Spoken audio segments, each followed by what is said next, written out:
All right, so let's do a little behind the scenes in our chat now. Sure. About where this story has gone. So we have now a place where there's giant robots and dragon teens and space stations and all of this stuff. And you guys started in a city where you were in a museum. You went to a veterinarian, and you were at a temple basically. And did you ever think when we sat down that this is where we were going to get to? No. Not at all. Not a chance. No.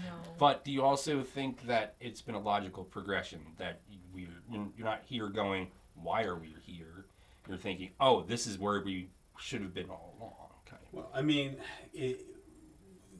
Lord Koshi is clearly like the greatest threat to the whole planet or world that we're in, and so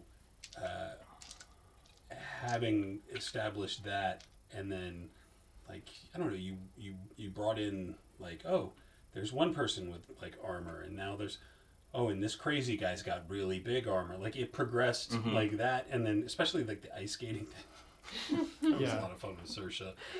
That bit, and when you were talking about the painting outside, like outside of the spiders thing, and it's with the astronaut on yeah. I was like, it was cool. I thought it was a good progression. Not at all where I thought we were gonna go. No. Yeah, I do feel a little bad that I described this as a very standard D&D world and knew that wasn't true. That's all right. But that's where I wanted you guys coming in from was, standard D&D world, let's make standard D&D characters, and then we'll expand the notion of what that This is the first time a DM has lied to me.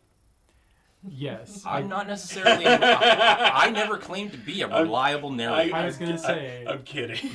It's felt like we have a unreliable narrator, but in the best way, where, Tarnish is thinking that the Twisted Lands are going to be this fantasy-driven kind of like corruption.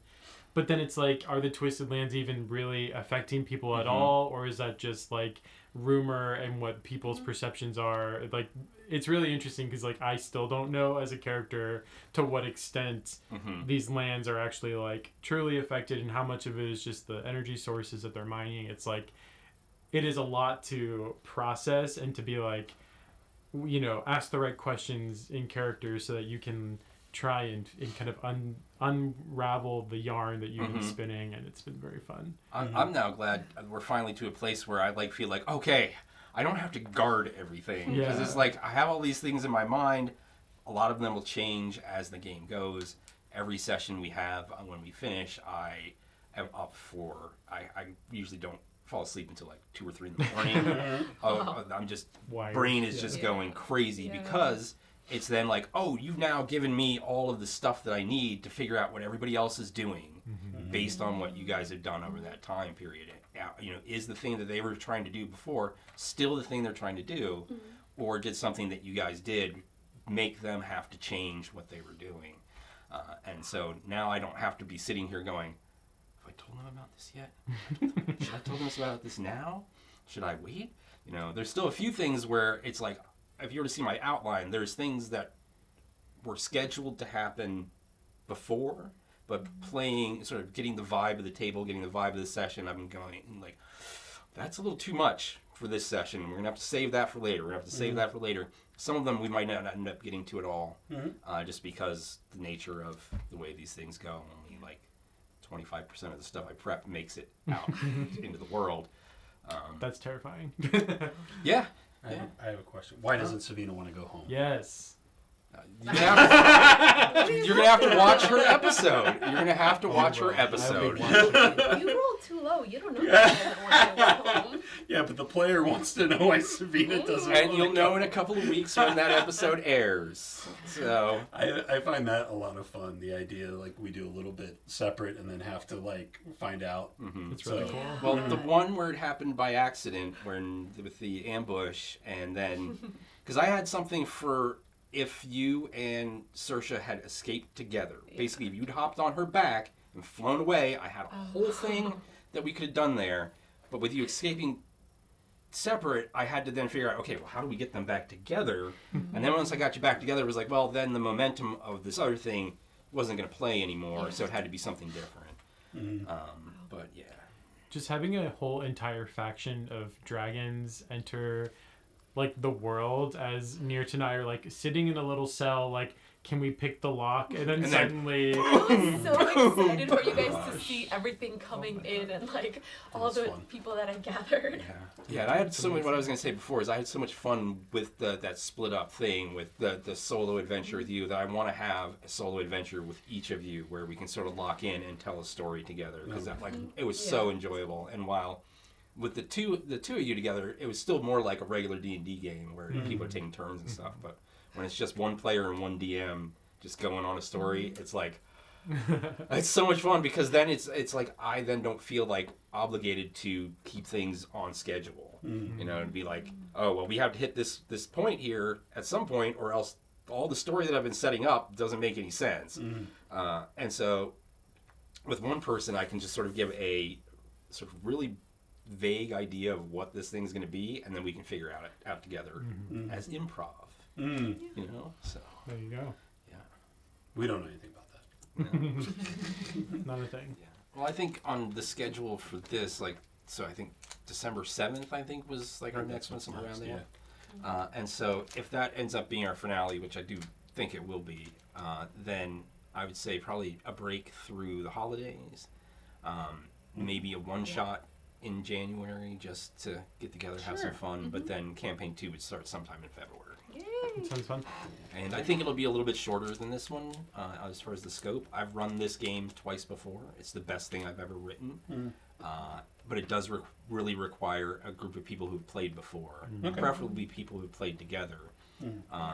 In this particular campaign that we're doing now, I've been very, very rule schmools. They're a guideline. They're there to help us tell a story. We're here to tell a story. We're here to improv. This next one is going to be much more technical. It's going to be much more strategic, much more tactical. And one of the big things will be in this, I didn't even bother to check up on what your guys' alignment is. In this other game, that is the core feature of the game, is what is your character's alignment and how are you playing that alignment. It's something that will shift and change and things like that. But that's the main sort of thing that campaign is organized around, and it was a response to all of the games where I normally think, I don't care about alignment. Why do they even have this in the game anymore? And so I decided I'm going to write a campaign that makes use of this feature and tries to turn it into something really interesting.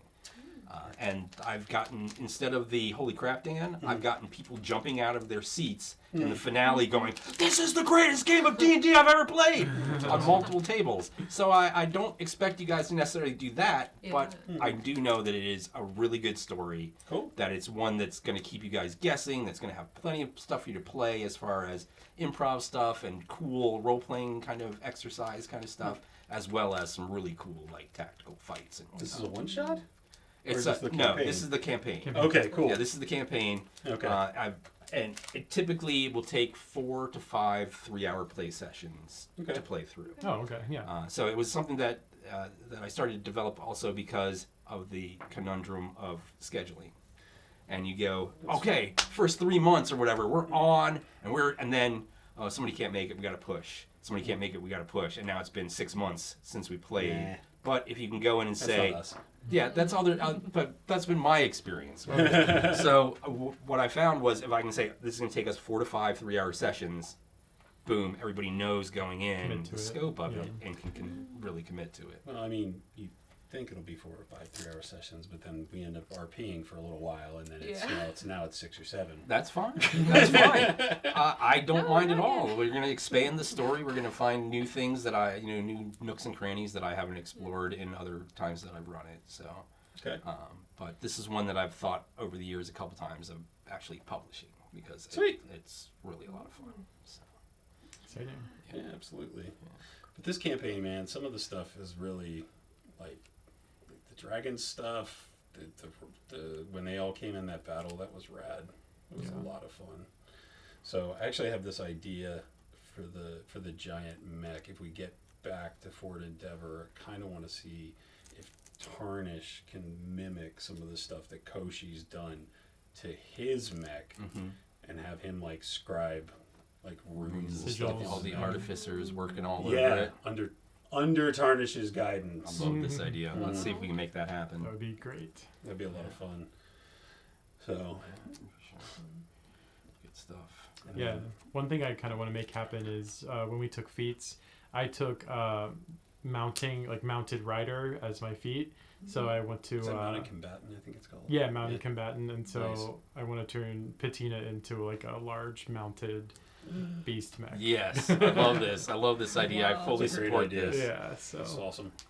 it's This is giving me wonderful ideas for your solo adventure. So I've written yours, obviously, because we're going to shoot tonight. But the other two, I have very, very, very brief outlines. So any ideas that you're, giving me, I will definitely run with. We can paint a little rat on the shoulder of the mech too. Oh my For gosh! Rexy. Yes. we should make Rexy a mech, like His a, own little a mech. slightly bigger. This is rat. why you guys need to Can watch you? the most recent season of Dimension 20, Cloudward Ho. Emily has a rat as a familiar, Oh, and sweet. she's an artificer, and it has a battle mech for the rat. Wow. They're copying us. When I watched it, I was like, "Oh, I'm so glad I didn't pitch them the steampunk campaign that I have." It would have been very different than what they ended up doing, but I gotta catch up on that because I haven't watched it. But it's really good. It's really good. one thing I feel like my character expectations for what my character's goals were have really changed. Like I was super impressed by a printing press on the first episode where it's like, wow, technology, and now it's had to adjust my worldview a lot. Yeah, thinking back, because I remember re-listening to that episode, and you were like, and he takes the sheet, but he puts it in very carefully into his notebook. He's got 4 or 5 other ones. Yeah. Favorite thing. His Yeah. favorite thing, and he was very naive, but his world's been blown wide open, and I feel like Neart also is you've had so much information dropped on you that you probably You've gotten a lot. You've gotten most of the lore drops. So, Neart is very conflicted about everything right now, and I don't know if any of you noticed, but I rolled the dice at one point, and I was like, all right, well, he's not going to do anything right now, but we'll see what happens going forward, because the problem is sure, he was raised here, hidden, and then managed to sneak to the surface. But then he basically lived in a militant religious cult for a while, and so he's got his feet in 2 different worlds, and I don't know how I think he's dangerously at risk of having his psyche torn in 2 because of forgetting things and You guys are gonna have all to of this. figure out what happened to Glenn, the dream therapist, because it sounds like he's gonna need some therapy. Yes. Oh, yeah. So. Glenn, come to me. The Final Girl episode is our most viewed episode. It's so good. Yeah, I But just it's rewatched close to it. 1,000 views. Yeah. Yeah. That's the one that was being fed to people as they fell asleep. Oh. So. It's just so, I was just so what is going on? That was a good I episode. actually I asked ChatGPT if it thought that us having an episode about a device that puts people to sleep or causes them to have waking nightmares, if that content somehow YouTube scrubbed our episode and went, oh, this is about sleep? We're going to serve this to people who love D&D who probably just fell asleep.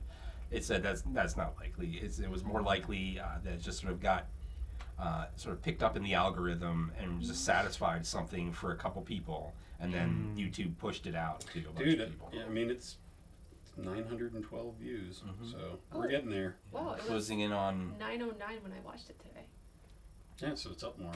That's Cool. Awesome. Did you watch it 3 times? No, just the one time. I was trying to take notes for this sesh. Yeah, every day we get, another 10 or so people watching the first episode. So, steady and slow progress, but we're chugging along. Every time somebody leaves a comment about, oh, this is so cool or whatever, I just feel like, So We're gaining some steam. Plus, we'll be able to, when this episode Well, no, I guess when at some point we're gonna have to mention the thing about Frederick, because then we can post about it in the Frederick Reddit and get a little little more traction. Yeah. So that's fun. That would be fun. Rosil. Yeah, Brazil. Rose Hill. Huh. Yep. I'm so creative.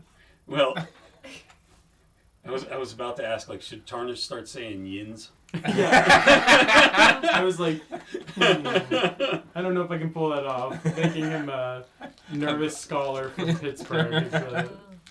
Yeah, I'm guessing that sort of local traditions have changed a lot in the last 5,000 years. Yes, especially in the gnomish community. We don't embrace those vernaculars. Yins? What did you say? That's not up to gnome code. It's not. Yeah, that was funny too. So, thank you for sending Rexy to send guidance. Absolutely. Appreciate that. Yeah. So, hey, yeah, if at some point they ask what his code name is, you're just gonna be like, just call me Cheese Papa.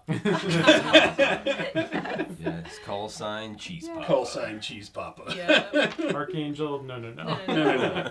Cheese, Cheese Papa. Uh, So, but yeah, it's been a very fun campaign so far. I'm battle-wise, I'm guessing we're gonna end up using all of that plus more for the big one. Okay, Yeah. that's gonna be cool. Yeah, it's going to be wild. So I'm looking I'm forward looking to forward to that. It'll be fun. So,